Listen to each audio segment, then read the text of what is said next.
Hello, friends. Uh, my name is Ramesh Panikar on behalf of KNA. Today we are discussing surface chemistry. All right. In surface chemistry, we have three sections. We have colloidal solutions. So let us discuss colloidal solutions first. Means the important points only we will be able to discuss because of lack of time. All right. So the very basic thing is in colloidal solution, as far as size of colloidal particles are concerned, it is 1 to 100 nanometers, or in books you will also find till 1000 nanometers. All right, or 110 angstrom to 1000 angstrom, or it will reach to 10,000 angstrom. All right. Then 10 raised to power minus 7 centimeters to 10 raised to power minus 5 centimeters, or it can reach up to 10 raised to power minus 4 centimeters. So this thing you must remember. This is the regarding the size of colloidal particles. All right. So this point is important. Then colloids are classified. All right, colloids are classified as means we have different bases on the base, means colloids, for the classification of colloids. One is the uh, lyophilic, and lyophobic colloids. Lyophilic and lyophobic colloids. So you will be asked normally the question, the comparison is normally they do not ask lyophilic and phobic, means they have greater affinity for media particles. If you compare phase and media, they have greater affinity. That is why Phil means love, affinity, attraction, whereas phobia means hate.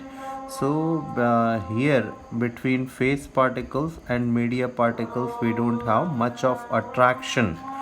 All right.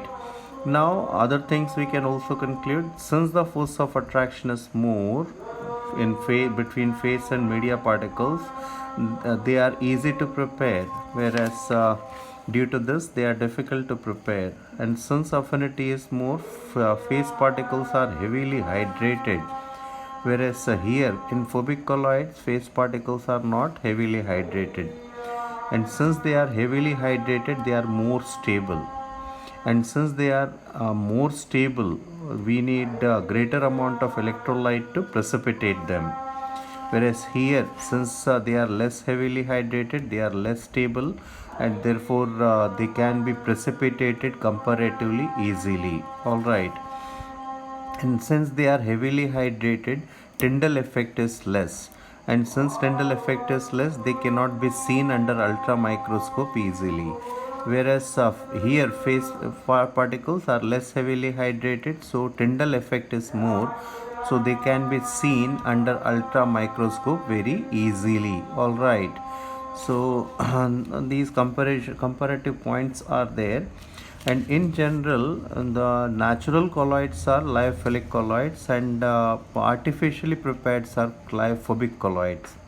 Like if you prepare, if like mud is there, or say cloud is there, or blood, these are all natural colloids. All right. Whereas phobic colloids are artificially prepared. Like if you prepare colloidal solution of gold, colloidal solution of iron, etc., so they are artificially prepared.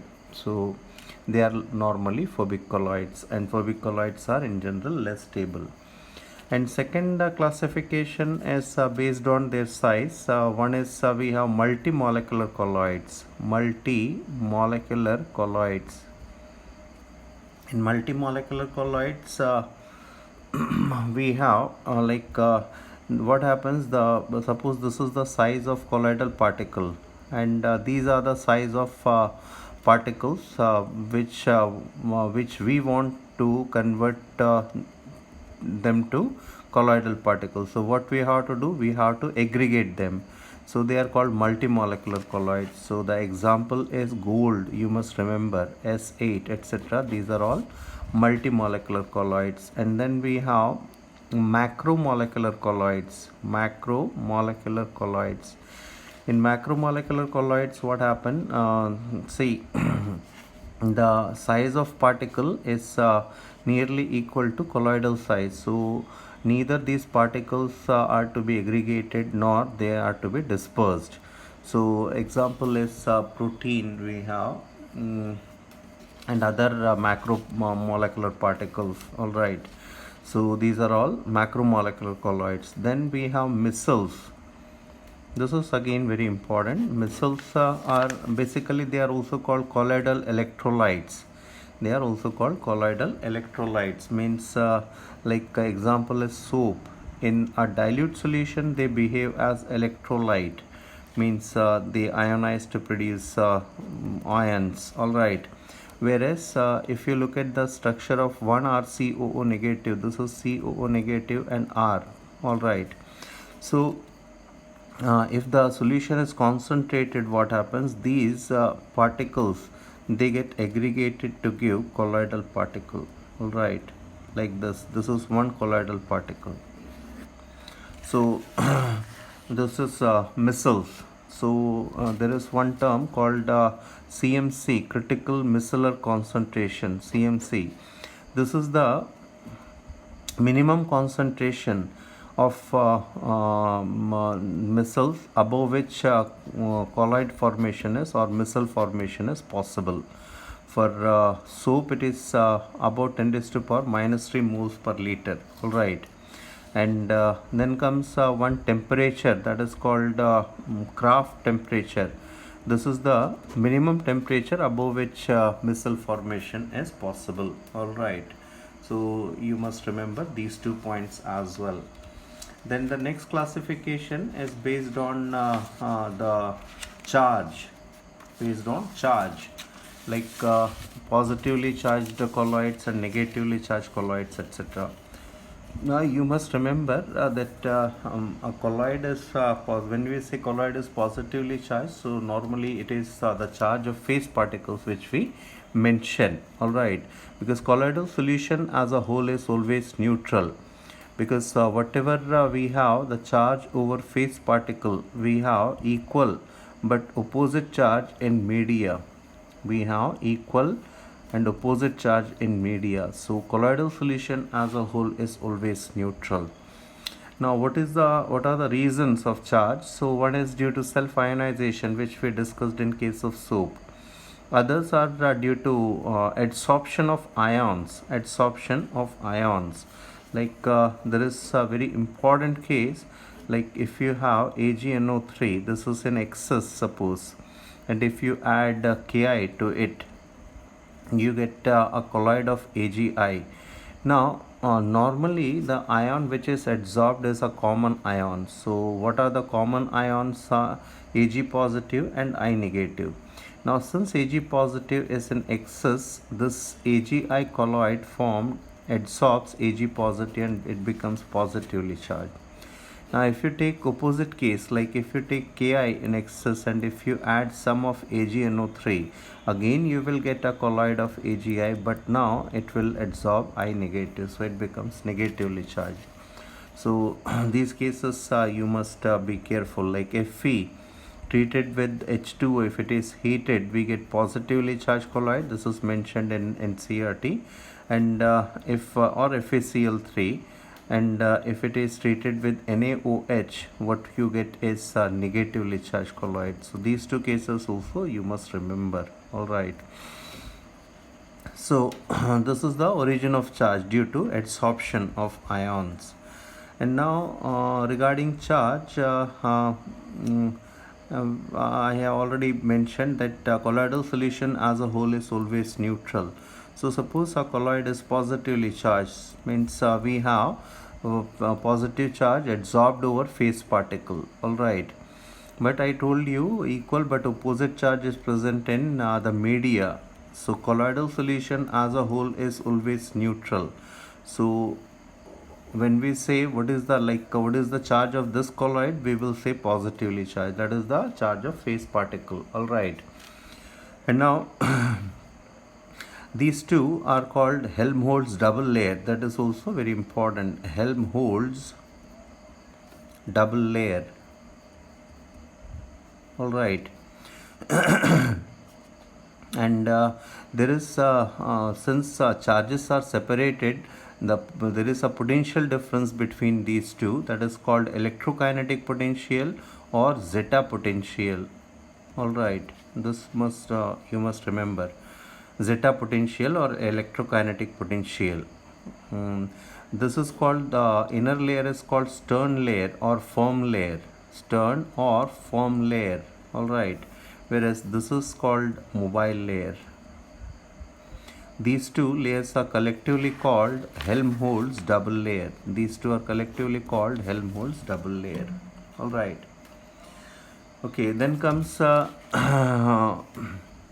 say if you want to precipitate this colloidal particle, what you have to do, just add an electrolyte. So colloid plus electrolyte, you get a precipitate. This is called coagulation. This term also you must remember, coagulation. Coagulation of blood is done by, naturally it is done by calcium 2 positive, otherwise by say if you cut your finger, what you can do, you can rub it with the alum. Aluminum 3 positive will clot the blood, that is coagulation. All right, this is called coagulation. And if a positive colloid is mixed with a negative colloid, you get precipitate again. All right, this is called mutual coagulation. Mutual coagulation. Mutual coagulation. This is an example of the rain. Rain is an example of this mutual coagulation. All right, mutual coagulation. So here comes Schulz-Hardy rule. All right, let us discuss.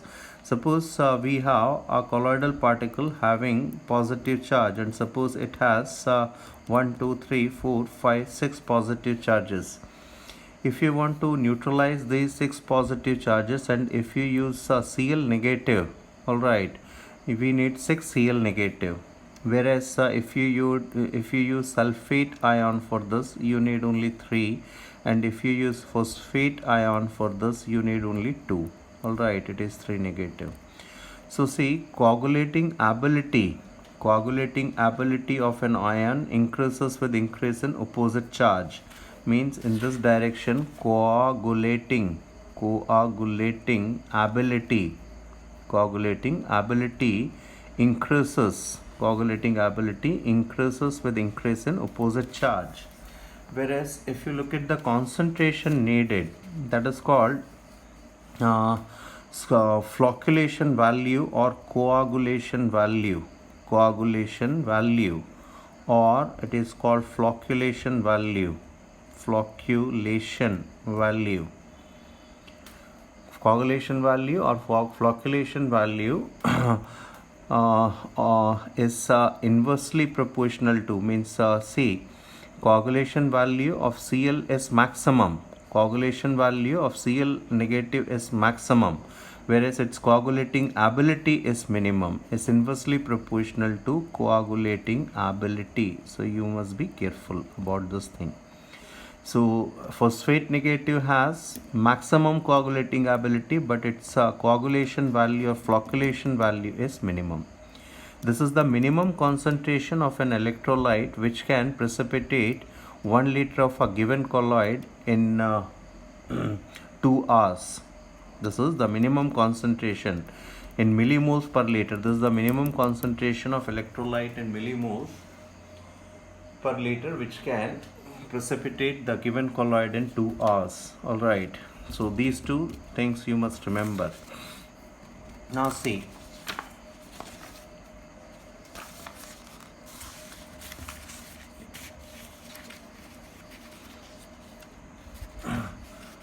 now protection, suppose we are given phobic colloid which is having a positive charge, all right, like 6 positive charges, to which we have added one philic colloid. We have added philic colloid.